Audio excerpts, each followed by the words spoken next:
Okay, hello everyone. Welcome back to Business Players Live. And today is episode 23rd episode. It's amazing. I'm very happy. And of course, we had to, celebrate that with another amazing speaker that is very specialized, and you will really enjoy this one because this is a successful person, but he's not just any successful person. He's very successful in an industry, especially. But we're gonna get right into that. I got my friend here, Paul Luebbers. We'll get right into it. Thank you guys always for jumping in the lives, for all the support, all the comments. And if you guys want us to bring someone specifically, or you want someone in a certain industry or something like that, please let us know. We're always trying to make things really interesting for you and give you the best value that we can. Also, of course, subscribe, like the stuff if you're getting value out of it. But without further ado, I want to introduce my friend Paul Luebbers. He's right here with us in the show today. And I'll tell you a little bit about Paul before we start picking on his brain. Okay, so Paul, for 13 years, he and his wife, Tussanee, he's gonna tell me again. I'm sorry, my friend.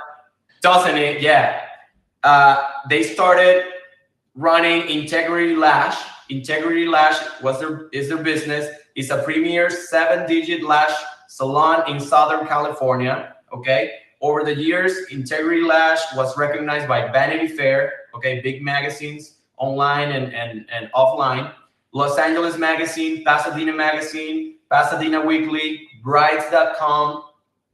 And as well as many others, of the best magazines and media in SoCal, California, right? So for 4 years, their salon, has exploded, and now they're one of the 1,200 salons, the biggest in the country, in North America.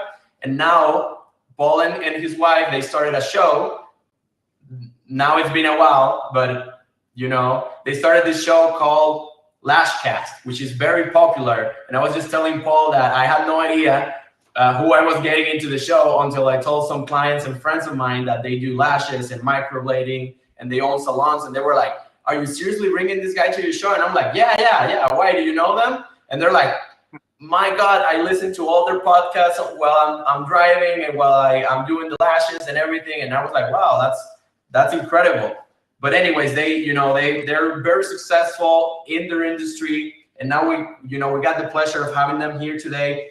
Besides those things, they also started their own conference called Lash Conference since 2019. Maybe you correct me if I'm wrong in something I say, Paul, where they've helped over 1,000 lash artists, okay, around the world, teaching them how to market their businesses, grow them online, etc. And they're super successful people, and it's a huge honor to have Paul here. I hope one day I can have his wife as well, because I'm sure it's great she's got a lot of things to tell us, in the feminine perspective, that it would be great to have her here. But without further ado, welcome Paul, man. Thank you so much for being here, man. Welcome in.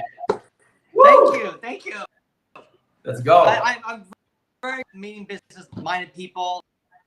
I never thought when I was younger that I'd work in beauty, but I found that actually building a business and helping other people build business is actually going to do my career. So it's one of those careers that I kind of just stumbled upon, but I felt so at home, and I love it. And thank you so much for inviting me on.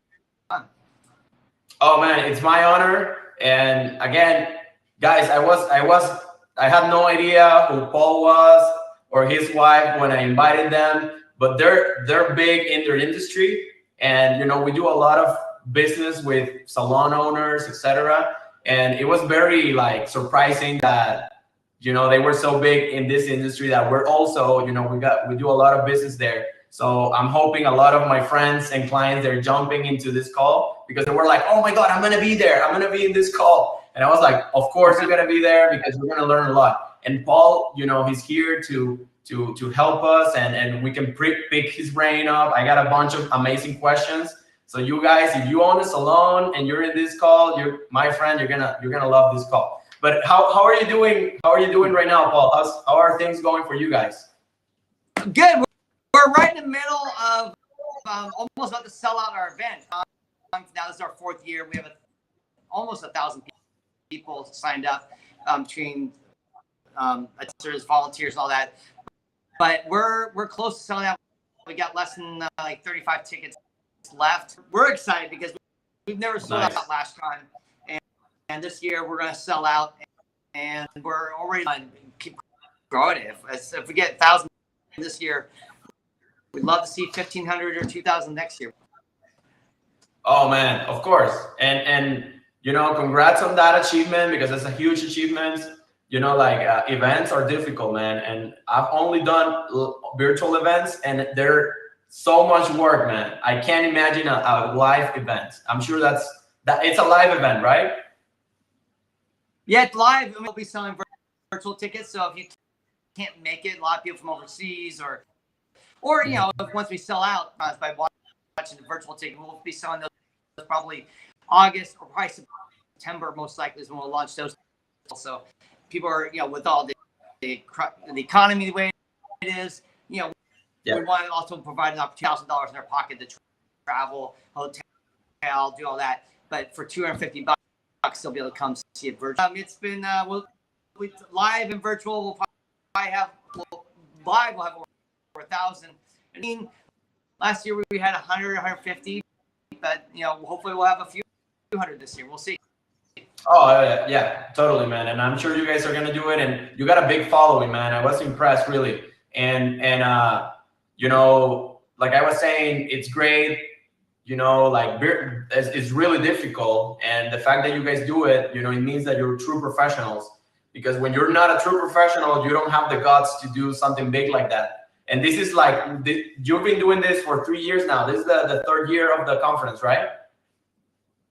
Our 4th year. 1 year we did virtual, the whole thing. So that was 2 years ago. It was all virtual because COVID, no one could meet anyone. And you know, it's one of the things that I think it's while things have been going well, one of the things that's really been interesting to look back at the last 3 years is the first 2 years. It was 300 people live and 400 virtually. We actually made zero money. The event. I didn't pay myself the first 2 years, and I think it's one of the things that people often, I think, lose when they're waiting or wanting to cash out as fast as possible. Like, when can I really start taking money out of the business? Reasons why people struggle is because when you first get into it, you gotta almost be willing to work for nothing, just build that trust, build that community, and not worry about the money. I mean, obviously you have to pay your bills. It may not be a good choice to go to business yet, but you know, have that nest egg to rely on to really put all your energy into the business. Because otherwise, you're just barely, you know, you're just basically, you can't scale as quickly because you're not putting the funds, the money, and stuff into it. Even this year, about profit, and I've already decided to take a lot of that profit and put it back into the con to upgrade things.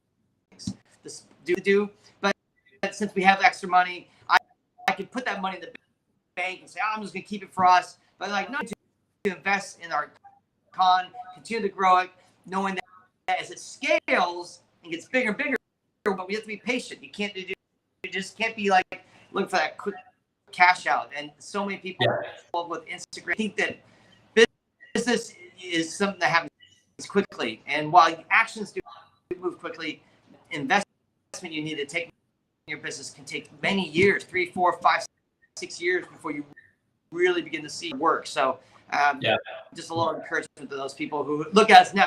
Wow, it's amazing, it's big. I'm like, yeah, year where I finally getting paid a salary this year.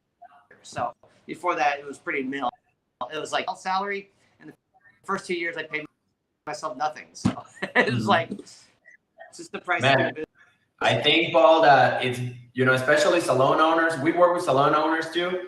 I think that's great advice what you just threw there, man. And you're already spilling out the juice, man, spilling out the beans. That's great. But let's get into you. Like let's learn more about you. How do you get started, my friend? What, Yeah. what got you? Tell us about your story. Yeah. No, basically when we got into the industry, my wife has always been in beauty. Like when we got married, she was in 93, so it's been a while. She basically went to beauty school and was an esthetician doing skincare. When Lashes came around 2004, she went to a trade show and she met OGs, Extreme Lash, Nova Lash, some of these companies. And she was like, oh my gosh, new trend. So she went to her boss at Med Spa and said, hey, we should do lashes. And no, we don't need to do lashes. Lashes are stupid. No one wants to do lashes. People just keep doing strip. Realized that was a bad decision. So she quit her job and she actually started coaching for a lash. If you said I do extensions, no one would call you. Like there was no market. No one knew it existed, what it was. So she basically, the only way she could train was by training other people how to do lash jobs as a trainer and started teaching other people to do lashes. That way she practiced. And then after doing that for a few months, doing her own mobile business, then quickly within a few months, she was getting fully booked. So then she went ahead, media and all that. So she was just doing word of mouth, right? It was just people finding out through old school methods. And then place. And after a few years, she hired first employee. And then 2011 is when I her, I was the one that painted her salon. I was the one that built stuff. I was the one that did all basically just her hired hand. But in 2011, we had a manager steal like $5,000 from the company. Tuss was like, I just can't. I can't trust anyone. So she asked me. I was not very successful as I had hoped to be in the film industry. I worked in the film industry. I had hoped writer, and I was just going to sit in a little cafe and write screenplays, make millions of dollars. That I decided to join her because she was killing it. She was doing amazing things.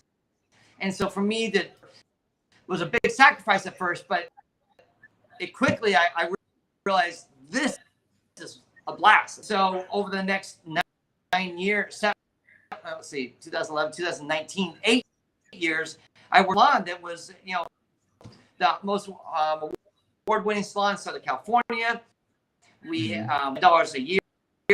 The salon had a great run, and then in 2019 or 2018, we started a podcast, and we just moved more into training and teaching other people. And in 2019, we closed the salon to fully turn it to means our podcast and helping other lash artists. So now we travel around the country doing training, which is LashCon, and that's been going on. And we also are going to be soon launching our coaching program, which will be help with their business so they can grow their business.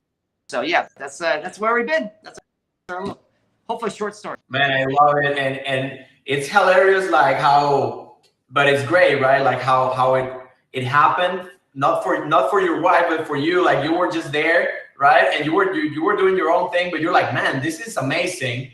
And then you transitioned, you pivoted, but that's great, man. Like you're an example for wives, husbands out there that they see their couple, their partner, right, and they're doing all this work and they need help, and you're willing to take, right, from your things that you're doing and do and whatever it takes to help your partner to bring success to the family, to the to all the things that in your case that she was doing, but you knew she needed your help, but you did it, man. Congrats on that, dude. That's great. That's great. Okay. One point I want to make, I've always found interesting in my life, film was my love, and I actually told friends at one point, hey, if I'm not doing film, shoot me. They just kill me because I've had to basically, unfriend everyone because they're all trying to hunt me down and kill me now. But they really realized that I love working, and I anything. Like I thought film was all I was made to be. I thought that was my career, but I found out I actually just love building things. And so while I first in 2011 was a big sacrifice to leave my wife or leave, I felt like, well, she really needs me, and this is she supported me when I was younger. It was my way of paying her back. I didn't realize that I would fall in love with this even more than I did the film and it. And then I got into building a business and working with her, and I went, this is like it'd be so much fun. And I think it's partially because I learned that you can make any. I feel like if I was working I've had a few other jobs when I was younger. I found great joy. I found great joy working in a hotel. I found great joy even as a notary, mobile notary. I did some weird jobs in between stuff, and I found great joy because I just like doing good work. And I think when you take pride in something that's good, no matter what it is, it brings you a lot of satisfaction. And I think a lot of people always are somehow going to magically change their career and just make them happy. Like, oh, I finally did. It's like you can be excellent in anything, and you can really find joy almost in any career path that you fall in, and not wait for the career path to bring you joy. You got to bring joy to your own business and your own work. So that's Yeah, no, and I agree with you. I think that most people, they're like, if I'm passionate about this, I'm gonna go and create a career out of that. I think that's great.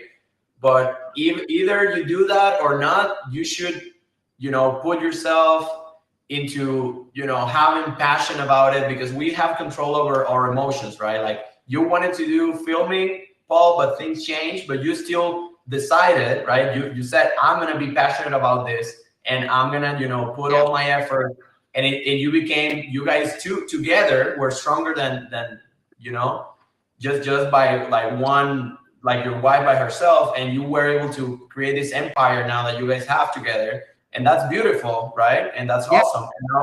And now I believe, you tell me if I'm wrong, but now you are transitioning more into doing more of the, not necessarily filming, but you are kind of getting into the digital video stuff now that you guys have the podcast, and that you guys have the events and everything.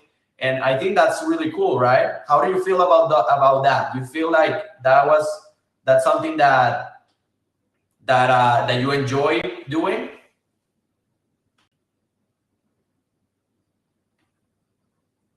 Oh, it froze up a little bit. Let's wait for him.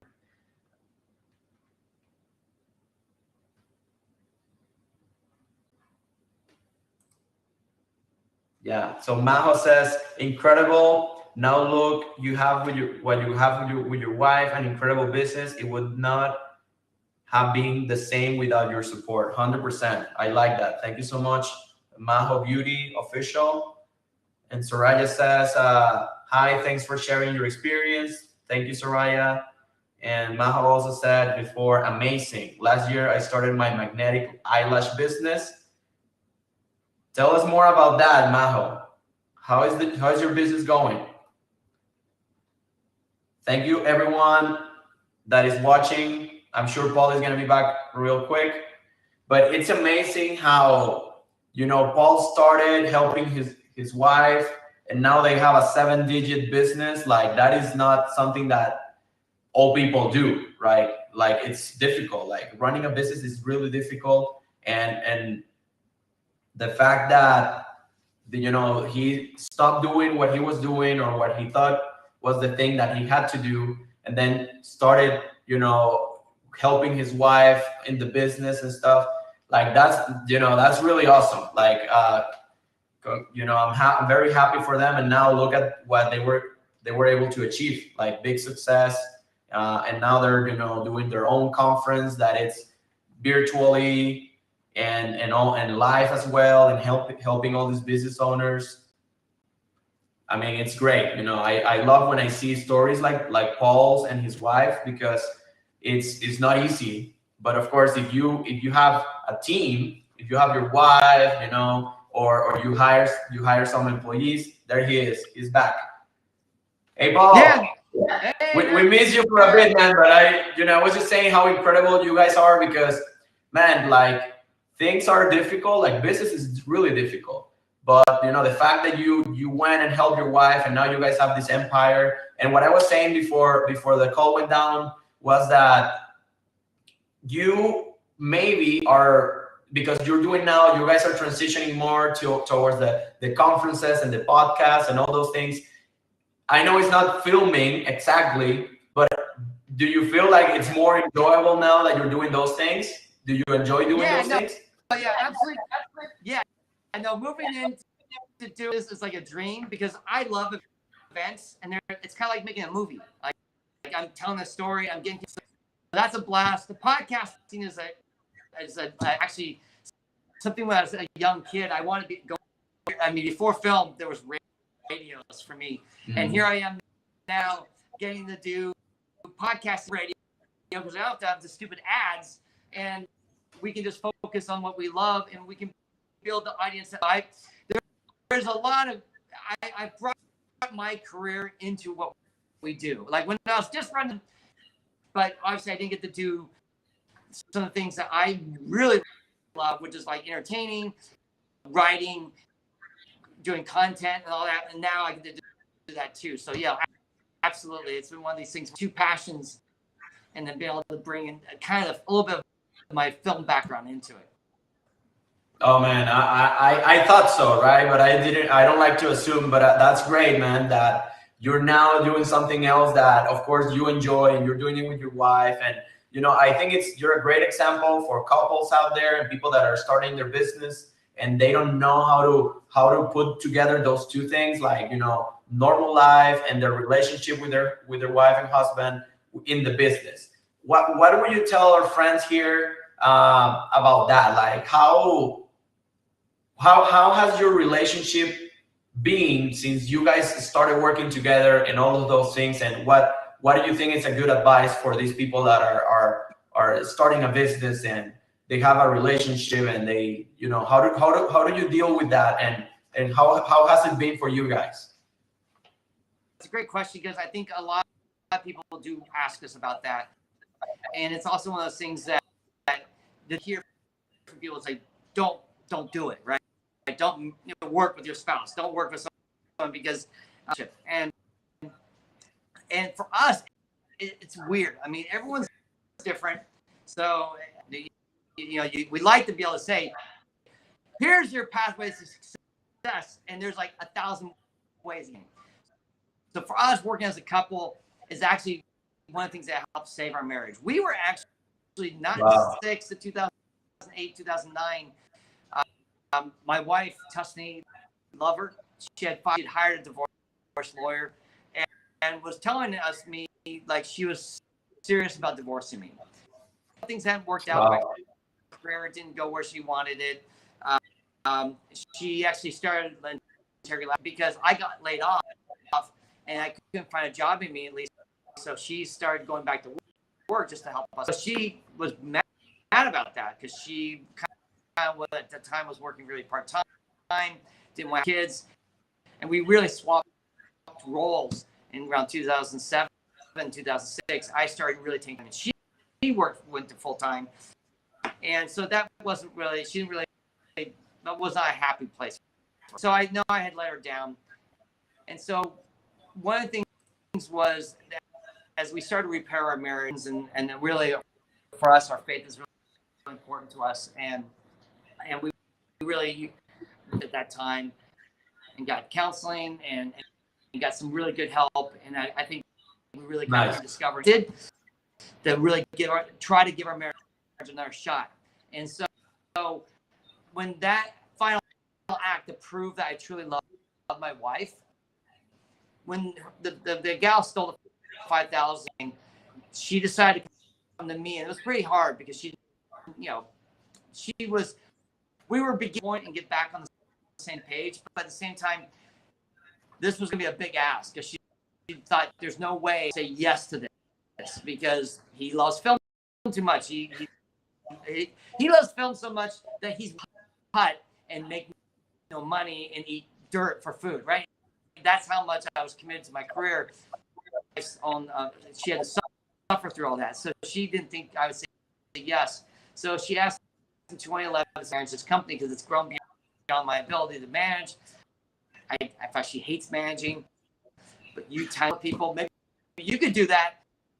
And I said yes, I'll do it. And for her, she felt like that was the price she knew how much I was giving up to join her, that was almost like the final thing for us. Okay, this guy stick around because he's willing to give up his career for me, because she really was willing when she was younger, she was doing to support me. So it was just a chance for me to prove my love. It was a really unique situation that I hope most people don't find themselves in. In fact, I think most people, a lot of times, getting working together might be that final nail for their marriage. Like, okay, you hate me and we should work together. And no, that's not the way it's going to work. So I know there are people, it's a good step for them.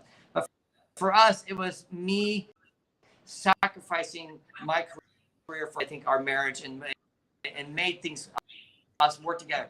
Now, as far as daily working, I learned with our kids is that we can, I'm a workaholic, so I can work 7 days a week. Me too.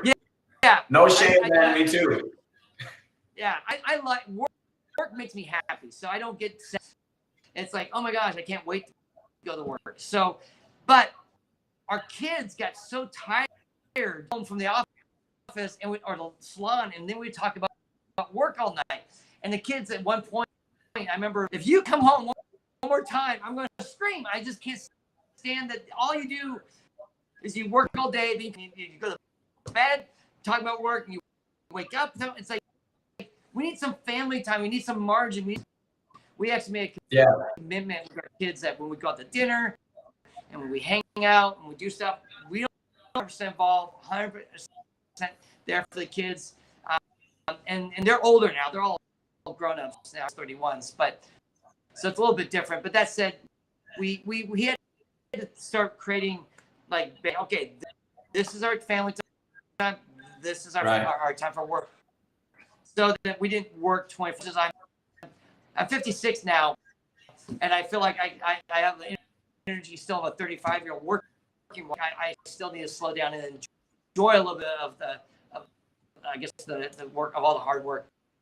And especially this year, we've taken a lot more time off, really investing in our kids, our family, and then when we get back to work like dogs, like just work like insane. But and then because I think I know a lot of lash artists burn out, and I think it's because they don't create margin in their life. They're just always, they feel like they can't say no to anything, and I think that type of, you can do that for short spurts, 5-10 years a career. You just can't do that. You gotta find a margin there and pace your game. You're not playing the short game. If you're only thinking 1-2 year increments, you're gonna burn out. But if you go, I got 5 years, I got a millionaire within 1 year. Maybe I'll build my business in over 10, 15 years. I'll bank, but we got to think a little bit bigger picture and be patient and just take your time, do good work, and just not burn yourself out, which is, the common issue I hear in our industry. Yeah, no, you're 100% right, man. And dude, are you really 56? You look like 40-some. Really. And I'm not kidding. You look great, man. You look great. And so I think everything you said is so on spot, man. And I think I can't really, like, I don't have, like a lot of moral to say what I'm going to say, but yeah, it's like, you gotta find the time, right, to like just focus at work when you're at work, and then work like a dog, like you said, like we work like dogs when we were just working, right? And like do as much as you can during work time, and then get home, and then you spend time with your family and all of that stuff. And I think that's better. Where I also see other people doing the opposite too, right? Like they're working and they stop for family affairs, and that of course hurts the business. So, but no, that's super on spot, man. And how are your kids now that they went through that and they saw you guys hustling?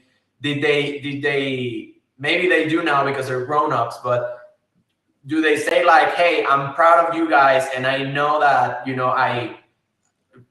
like seeing you working so hard and going after your guys' dreams and achieving success, it's now allowing me, it showed me that I can do better and I can do anything I want to do. Is that happening for you guys? I mean, I know one thing. I've cured them of the entrepreneur bug. All three of our kids are like entrepreneur. That is not an easy path, and it's a lonely path too, because when you first start, you don't have a lot of people to work. They're all like very much committed. Like, no, I think we're just gonna work in our business or industry as a software developer. Our middle child wants to be a professor. Our youngest is going to be helping design video games. He's about to graduate. Oh, great. Yeah. So they're all got careers, but they all like the idea of the security of working and working in a company and all that, versus us where we're kind of crazy. We hate having bosses. We like working longer hours. So, but the three of our kids are extremely grateful. They feel very blessed. They did have to sacrifice some as far as time with us. We over. I think at times we work too much. Kids behind. Never to the point where they were just like, what's the word when you just lock them in the house and throw that. One of us was always home at 3:00 every day when the kids got home. We always made sure that one of us was around. Even though we were there present, our minds weren't always present. I often would be on my phone, talking, doing. He's not, right? He's still preoccupied. So I think we definitely, if I were to redo it, it's a little bit better. There's never no such thing as true balance, but you can still make the kids a bigger priority. Let some deals that really aren't. But our kids overall have, I wouldn't. I have 3 kids. That's one of the things I think is always a measure. Once your kids get in their 20s and 30s, they still want a job, and all 3 of our kids love hanging out with us. So it's never a presentment of you guys work so much that you forgot about us. They worked out. Right. But what I was saying is, like, I think because this is what happened in my case with me and my mom. She just had a job, but I saw her working so hard, and later on I understood, like, man, if she hadn't worked so hard, like, I wouldn't even be talking to you all. I wouldn't even be talking to you right now, man, because I wouldn't even be in the United States. I wouldn't even know English, because she paid for an English course 10 years ago for me to learn English and be able to talk to you. So if it wasn't for my mom, and she worked so hard, man. So she was an intrapreneur. That's like a new term that they're coming up with, intrapreneur. And I think, your kids, man, they had 2 great role models to mimic, you and your wife, man. And you guys have done, achieved great success. And I'm sure if they go and, like, your son is gonna start doing video games, which, by the way, I was gonna do video games at some point, but I already knew web design and marketing. So I was like, no, I'm just gonna stick with what I know. But man, it's like, if they go, they're wherever they go, they know what hard work is, and they know about commitment and all these things that you transmit. Like, you transmit those to the people around you. So man, I'm sure they're gonna be super successful people. Whatever they're gonna do, because they've seen it from you guys. So no, man. I mean, really. They really are hardworking. They know it takes a lot to get what you want. They don't believe in shortcuts. They understand there's a bigger game being played. They got a lot of that DNA in them, and in this age of Instagram, of instant success, everyone thinks it happens easily and quickly. I raged against that, saying that is not the way the world works. Merit is. There's still a merit system, putting in the work, being diligent, being consistent, and being focused too. I mean, you have 80 different things going on, and it's like, stop it. Just do one thing, be exceptional, and then as you go, you can add more things. So we start with our podcast, right? And then and we start doing the training, and next we're going to add on coaching. So we're doing these, but these weren't all at the time. 2018 was our podcast. 2019 was LashCon. Our training started in 2020. Now this year will be our coaching So it's almost like in 1 year we added a new layer, a new thing. Right. And I think a lot of people get lost with that. They get too caught up in trying to do 80 different things because they see these 10 years and they want to jump to that 10-year page or step, and they don't realize they 10 years to get there. You're on year 1 and they're on year 10. So stop it. Just do year 1, something exceptional, and build it from there. So yeah, I don't know how I got to that, but I guess that's what my kids said. Yeah. No, I'm with you, man. And people, I think it's. I mean, we were talking before we started the call. We were having issues connecting and stuff, and Paul said, I'm gonna blame Apple. In this case, let's blame Instagram, Facebook, and all these guys for showing people that, like he said, it looks easy. It looks like it just happened out of nowhere, but it took 10 years. It took 15 years. It took a while for us to get to 7 digits, and now you're seeing us doing podcasts and all these things. And I think people, they don't see that, right? They think like, oh, I'm gonna be like Paul and his wife, and I'm gonna start my business, and it's gonna blow up. But they don't see all the work that you guys have done, all the things that and they want us, and all the things that you are doing right now, and start being coaches. So they cannot concentrate in one thing, like you said, like focusing in just their salon, right? Getting the salon off the ground and blowing up, and then is when they can do something else. And I'm sure that's something that you keep seeing a lot in this young or brand new salon owners, right? They spread to thing, right, across the board. Our salon, I mean, think about it, 13 years before we started or 12 years before we started how long it took us to get to that next step. I think too many salon owners are and get to something bigger. Truth is, when you're building a salon, you first suck at it because there's no skill for salons. So you kind of have to learn on the job or get a coach or trainer along the way. But it's still, for us, I feel like our first 5-6 years of running a business were horrible. Like we did everything wrong. And so it's better to be patient, focus just on the streams. Like, they talk about, oh, I want to do multiple streams of income. Yeah. Great. But working well before you add another one. And I think a lot of people start thinking, okay, I got my salon, I'm building, or I'll add a product line, or I'll add webinars, or I'll add an event. And they just start as a total disaster. It's like, slow down. Focus on building a salon. Then you can add on your other revenue streams. But your problem is that you got the salon going, it's not, and that's barely profitable because you can't sell it because you don't have time for it. And you add another thing, and you just keep adding on 80,000 things that none of them are super profitable, just because you feel like, well, it's just one more thing. Well, I have one salon, not super profitable. Maybe if I have 2 salons, I'll be really profitable. It happens. The second salon is even worse than the first salon, or the second salon guts the first one, the original salon. So you can't do that. You have to really focus, master that first, build a machine that prints you money. Then you move into the next stages and you add on those other, you have multiple streams. But there's, again, too many people, I think, on Instagram are selling on this idea that you just add multiple. Easy. It's never easy. And it's all about systems and building a company that has really something. You move to the next level. Yes. Oh, 100%, Paul. And thank you for saying all those things, because especially I believe like salon owners, they come off of passion to business, but they just built a job for themselves, right? And I'm sure you know what I'm talking about. And it's hard to, and have you read anything from Robert Kiyosaki, my friend, or no? I'm sorry, say that again.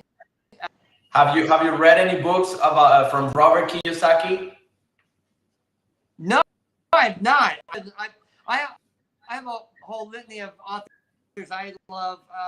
From Patrick Lucinia, he's Good to Great is another really good one for business. The one with systems, Michael Gerber has a book called The E-Myth that's really great. I think a lot of salon owners should start with that book, systems, and how important systems are to being able to run and function a business. And so that's my people when they first get into it. But no, I've not read from him. No, not yet, at least. No, so that's, it's fine. And the reason why I pulled the guy's name to the conversation is because he always says that business is systems, right? And people. So if you want a company, it can't be just you, right? Like it can't be just you doing lashes and microblading or whatever it is that you're doing in your salon, hair. You have to concentrate in building your systems, taking that off from your head of, hey, I'm the main person, and if you're the main person and you don't want to share what you know and you don't want to train people, you're never gonna scale. What do you think about that, Paul? So you gotta remove the ego, right? Yeah, the E-Myth. Yeah, you only grow as much as your systems allow you to, and if you have no low, like it's extremely low because you're just making it up every day. And by the way, who would say, well, I don't like systems, like, well, that's your system. When you don't have a system, that's your system. It means living day by day, just seat of your pants, hoping to get by. You can't expand your business because you don't have anything to plug them in. Too many salons, I see this when I talk to a salon. I'd ask them, hey, tell me about this business you were at. Did you get trained? Did they? And they looked at me and go, what are you talking about? I'm like, well, like when your first day, what did they do? They go, they just said, there's the, like, that was it. There was like, no, let's check your work. Let's make sure you got the base. Here's how we greet a guest. Here's how we answer the phone. Here's how we check out guests. Like these all have to be systematized, system experience. McDonald's was like the one that really kind of perfected this because they came out and said, you know what, fast food at that point was a certain style and it was very slow. And McDonald's said, look, if we systematize everything from how we order to how we cook the food with a floor plan, everything has to make sense and flow, we can expand and scale this to a large size. And that's why McDonald's is a company that scales. It's only because they have strong systems in the company that allow them to scale. So our salon, when we had 13 stylists, you can see anyone in our salon and you get a similar experience. Well, this is Jennifer's way of doing it. This is Sally's way of doing it. This is, Tussanee's way of doing it. Everyone was trained professionalism, same experience, similar technique. We really worked hard to try to make sure that they feel like, oh, that was Integrity Lash. I got Integrity Lash experience. It wasn't, I got Jennifer's experience. So, systems are really, really the key to your scaling. Hire people, they know what to do. They feel empowered. They feel like they have a roadmap to follow. Anything less, learn by seat of pants. Dude, Tussanee is so lucky to have you in the business, man. I'm glad that you decided to help her because all this stuff, man, is so important. Like, and in our case, like I don't put people to do anyone's website or any marketing or whatever before they go through a boot camp that I created that takes them a month of 12 hours a day for 6 days a week for them to be able to really know and do things right. And we put them through 2 test projects internally. No one knows, right?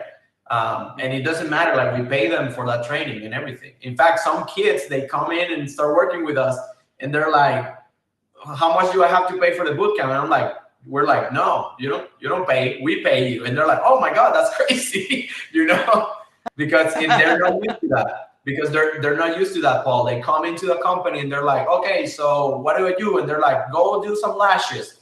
And they're like, man, I just graduated from this course I did, and now you're telling me to do lashes. Like, can you help me out a little bit? And they're like, no, you're supposed to know everything, and that's not how it works, And like Paul said about the systems, like McDonald's gets the same sandwich, the same burger, always the same.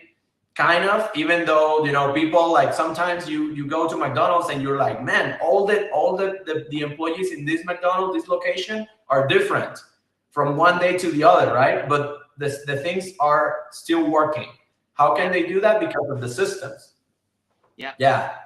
Oh man, that's awesome. I can't wait for you guys to start coaching, Paul, because I'm sure you're gonna bring a lot of value to these people, man. And I have a business coach, and it's so helpful, man. My business, you know, we had so many issues that were tiny issues that we could solve easily, but we didn't know we didn't know, and we couldn't find out what was the problem, right? But no, man, it's amazing, and I know you guys really know what you're doing, and I'm happy for you guys. And how many is it, one salon, or how many salons you guys have now? Well, we closed our salon in 2019. We decided to move most just teaching, coaching, training. So that's actually when we decided to get out of it. Yeah, we did 13 years. We felt like we did our time. Yeah. Oh man, for sure. And you know, like, you're probably, I mean, I know I have some friends where they've had like 3 businesses. They sell one, and then they're like, oh man, like this retirement thing, we don't like this retirement thing, and they start another business, and then they retire again. They're like, maybe this time we're done for now, and then they start another one because they get bored. I'm sure you guys, maybe you could have done that, but you're like, oh man, this is so boring. Maybe you did like 1 week vacation. I don't know, you told me, Paul, but maybe you did like a 1 week vacation, and then you're like, man, I can't do this for another year.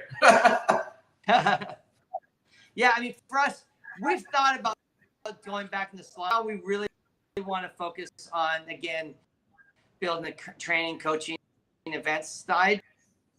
Still a part of me that would love to go back and do salons again at some point. So, and we have a new concept.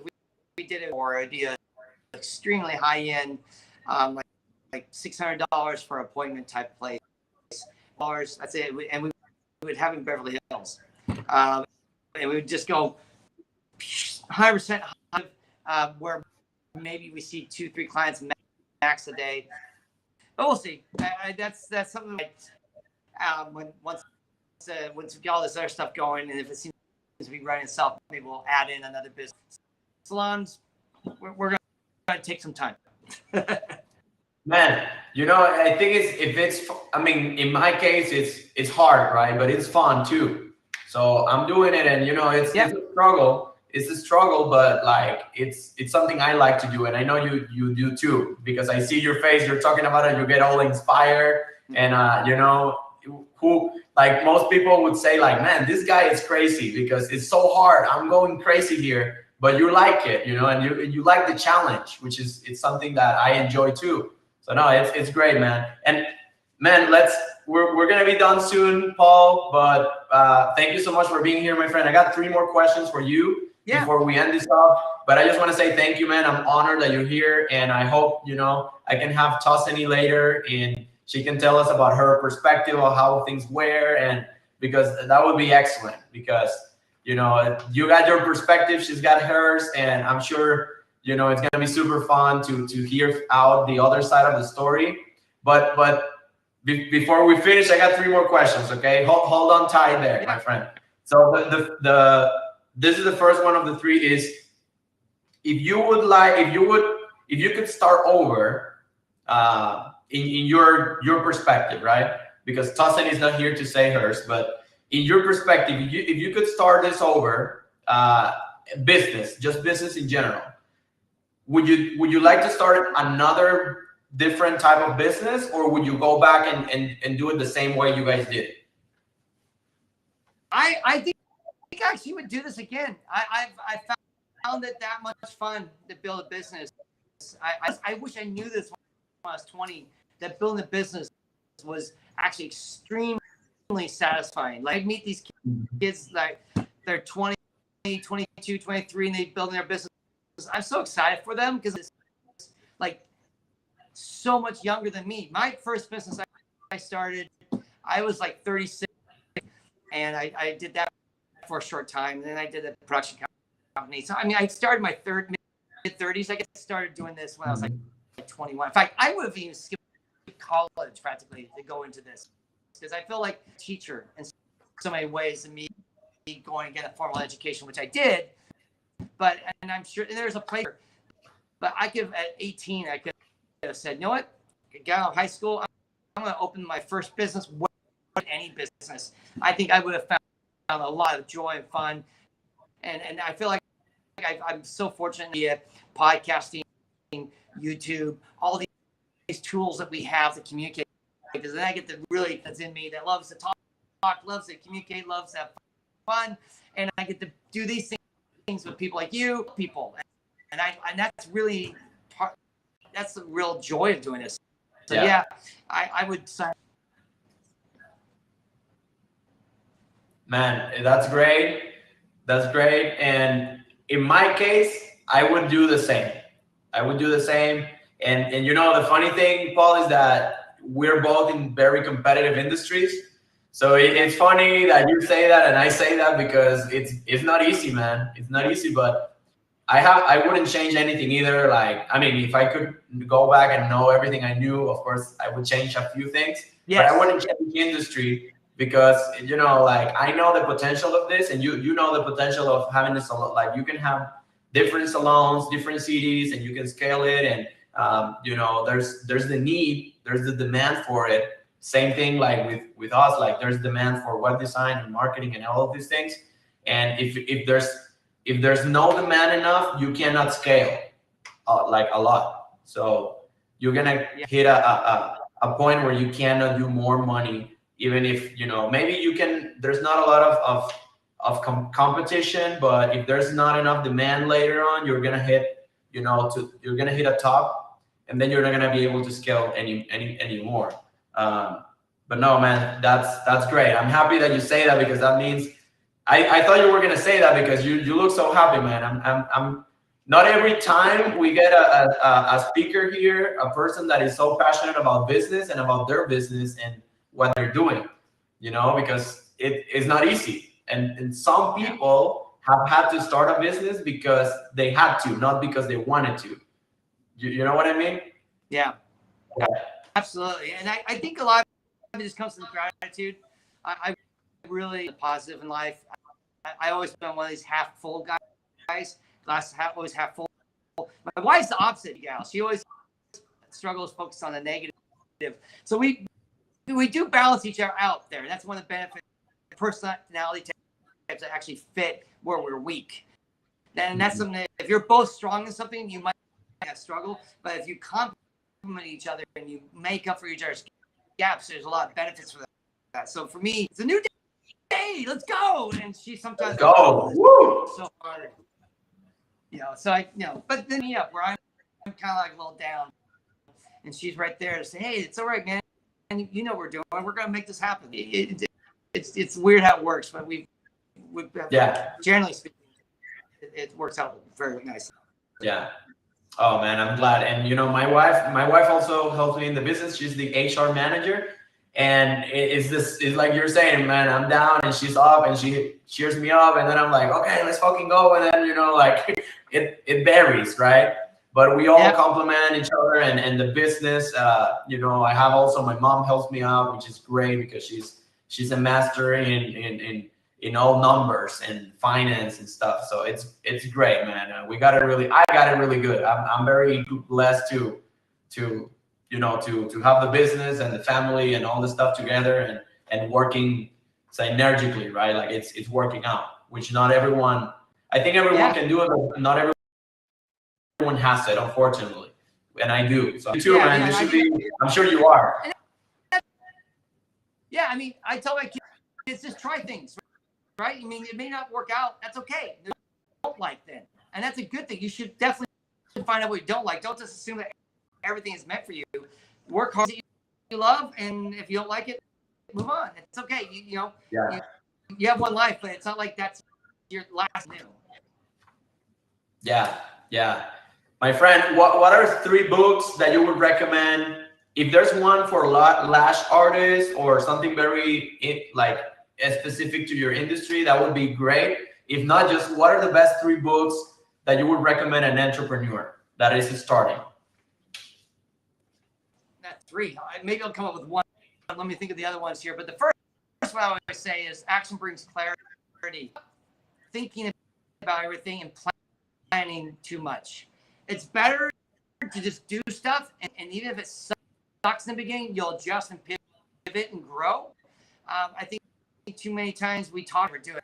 In Hollywood, that was really common. I mean, I remember how many people I'd meet, like, I'm a writer. I'm like, oh, cool. What are you about still? I'm still working on it.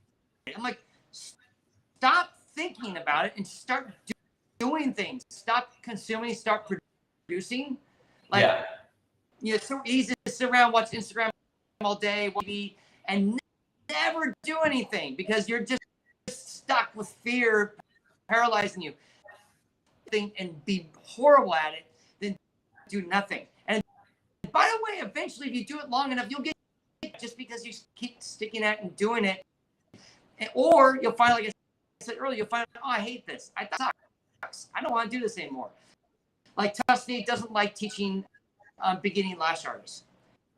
We 10 years ago, but man, she just said it is so painful to teach a beginning lash artist. When we decided to retool our training and bring it back out in 2021, she's like, I'm not teaching beginners anymore. That's fun for me. That I find joy in. So you only find that by doing. If she just started writing, one day I'm going to do this, nothing would have happened. So for her, for most people, I tell people, like there's a saying, shoot, ready, aim. Most of us think ready, aim, shoot, right? You're like, okay, I'm just going to finally I'll pull the trigger. No. Just do it and fall on your face and make her. I was like, I knew I wanted to do an event for business. I was like, we should do this. There's really nothing like it at that time. And so I was like, oh. I said, no, screw it. I went to the hotel. I said, in October. I said, all right, we're doing LashCon. I signed the contract. I didn't have one ticket. I didn't have anything set up. But I knew by me going in there and signing that contract, it put a fair now deliver because I owed this hotel at least $27,000 if no one shows up. And so I $27,000. So I got on my butt and I started selling. I started building things and got it done. And that's just kind of put dates out there. It forces me just to get going to do it because I make that date. Guys, we're doing it on this date. All of a sudden you're like, crap. That's a deadline. I can't publicly announce. So I really find that for me, if you have things that you've been wanting to do in your business, make it known. Make it known to your team. Make it known to your spouse. Make it known to your friends. Like, hey, we're going to add training to our salon. Or, hey, I'm going to do this new thing in our industry. Set that date. Let people know. And all of a sudden then I'll say my third thing. Then you just got to break it all down, be figured out. So too often we say, oh, I want to become this. And I'm like, well, how are you going to get there? I don't know. Sit down now and road map out your path. You got to say, okay, if I want to have LashCon happen in 2019, what did I need to do? Well, I wrote out a list. I have to get my speakers. I have to get a location, sponsors. I have to get this. And then in each of the subcategories, I knew I had to do more stuff. So I have to have topics. They're going to have make sure that the topics make sense. They're going to give me PowerPoint slides for the presentations. For sponsors, I knew that they're going to have to pay a fee. I know that they're going to give me their logo. I know the product for the swag bag. I mean, I started just breaking it down. You have to literally go down, start really niche down whatever that project is into the smallest task. And once you've broken all the stress, right? Because now it's all on paper. You've sat down or on your computer and you wrote out everything. Here's my goal. Here's everything you need to do to get that goal done. Well, then the third step is actually dates by each of those. Like I need to have all speakers sign up by January 25th, March 1st, and you pace yourself so that you actually can do it. Because unrealistic expectations, you not want to get it done and quit and give up. So then you have to sit down. And by the way, you give lots of grace here, especially when you're new at this. You're just learning. lots of grace for yourself. Screw it up. That's okay. You've never done this before. That's going to happen. You got to learn as you go. That's okay. Just adjust the deadline, set it again for a date you think you can get, and go for it. But don't just be that deadline. I quit. I'm done. I'm a loser. No. You got to realize this is a new thing for you. Lots of grace for yourself. You gotta talk at it, right? Right, Paul? Like you're gonna start and you're gonna talk at it. You're new. Yeah, exactly. So that, hopefully that those three things. I mean, too deeply, but hopefully that's useful about everything, how to get going, and how to make actions, how to make movement in your path. Even try on something small, right? Just you want to add a new service to your business. How do you get there? Well, I first learn that service. Okay, well, go learn. Then you have to figure out what product, write down those products, find out what their costs are, find when you have to buy them, when will they be delivered if you buy that stuff. We're going to make announcements on, December 1st. We're going to announce this new product just in time for Christmas. We're going to be trained in it, be ready to go so that December 1st comes, that product is available, or that service is available. Start small. It doesn't have to be some monster like a conference or a new product line or a new service or program. It can be something as simple as just adding a new service to your business and create this profile. I think that's, and I'll go over everything that Paul said. I was taking my own notes, right? But I think starting small is very important before I go over everything, because sometimes I see a lot of people, because of course we do business to business, Paul, and especially salon owners, they're like, oh no, I gotta get a studio, right? I gotta get a studio if I want to start because of blah, blah, blah, blah, blah. But there's so many people that they start home and they do this thing, or they share a studio with someone else. Like there's always a way, and you can figure it out, right? And you also have to, I think one thing is like, Paul, they have to know if it's something, if this is for them, right? So how can they know and get a taste of what the industry is like and everything, before? I wouldn't do that. I would try first, see if this is something that I actually want to do long term before I go in and invest all this money.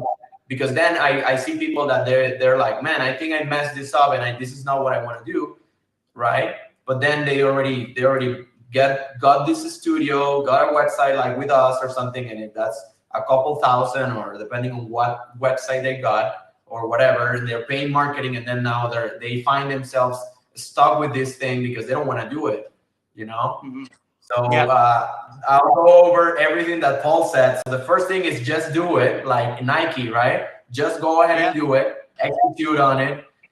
You see how Paul did it? He did it the opposite way that you mostly hear out, like do a plan, then all this stuff, and then go ahead and execute. No, he knows that you are probably scared and you are not gonna take action if you do all this planning, because then you're gonna find yourself wanting to do everything perfect, which it's terrible, right? Yeah. It's analysis paralysis. Like you're not gonna start. Yeah. So the first thing that Paul said is execute on it. Just do it. The second thing is make your goals known to your team, to the people, maybe to your family and everyone. And that's kind of what I did too, Paul. And I'll say a little bit after this. And then make the roadmap, the plan. But at least you already know, like, this is something I want to do. Then it of course, it's a great decision to sit down, make a really good plan, maybe get a coach, like, hopefully Tussanee and Paul will start soon their program, and you can hire them and they can help you do what they've already done in building this empire. But if you don't start, guess what? You're not gonna have the money to hire the coach, to help you make the plan. You're not gonna have the money, so you gotta start immediately. And then he said, like, let's make it into smaller tasks so it's doable and it is realistic. Because if not, you're gonna get overwhelmed. Yeah. And with dates, he said, put dates on the things so that way you push yourself to make them come true, and start small. Did I miss anything, Paul? Yeah. We should we'll write a book together and sell it. Yeah, exactly. Let's do it, man. Let's do it. Thank you so much, Paul, for being here, man. If you can stay a little longer, you know, I know it's been an hour here, but I just want to say, you know, get to meet you a little bit more. But thank you, man. God bless you and Tussanee. I hope she watches the interview, and I want you next, just Tussanee in the show. But God bless you, Paul. Thank you so much, man. I'm so happy about your success. And God bless everyone that stick until the end. We got great comments. People saying thank you, Paul. It was amazing. A bunch of hearts. Other people that are in the lash industry. For the people that were watching this on Instagram, we can't see your comments.